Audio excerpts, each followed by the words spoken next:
Dans le souci de l'apaisement du climat politique, le gouvernement de transition, en collaboration avec le Comité de suivi de la transition, CEDEAO, l'Union européenne, les Nations unies. A décidé de la levée des mesures de surveillance spéciales qui étaient mises en place pour l'ancien président de la transition et son Premier ministre, depuis le 24 mai dernier. Dans un communiqué du 27 août 2021, le comité de suivi de la transition au Mali a apprécié cette levée de toutes les mesures restrictives concernant Ban Do et Mokhtar Ouane.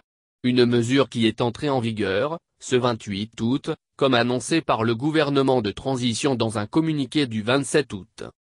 Toutefois, le comité de suivi aussi bien que le gouvernement semble rappeler aux deux personnalités, ayant eu une certaine implication dans la gestion des affaires de l'État, que cette mesure ne sera aucunement synonyme de blanc-seing. En effet, dans chacun des communiqués, le CLST ainsi que le gouvernement malien exhortent tous les acteurs concernés à faire preuve d'esprit de responsabilité, d'attachement à l'intérêt national, au respect de la loi et de s'abstenir de toute action pouvant impacter négativement le bon déroulement de la transition. Le gouvernement de transition les invite surtout au respect des engagements pris. Sans être une baïonnette pour les deux acteurs, ces mises en garde interpellent Ban Do et Mokhtar à avoir un sens plus élevé de moralité et de sens de l'État. Ils sont donc tenus à s'abstenir de toute action pouvant impacter, négativement, le processus de déroulement de la transition en cours. Mokhtar Ouane semble avoir bien compris le sens du message qui leur est envoyé.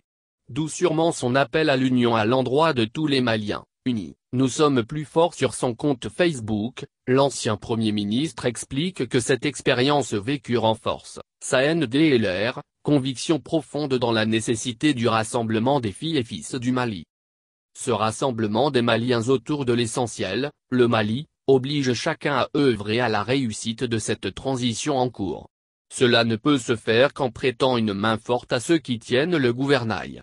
Car si le bateau doit chavirer, ce sera avec tout l'équipage, et non pas seulement avec le capitaine et ses hommes. L'impératif kantien s'impose à chaque Malien. Chacun doit faire son devoir sans arrière-pensée, sans attendre d'autre récompense que la satisfaction morale, qui est une tranquillité avec soi-même.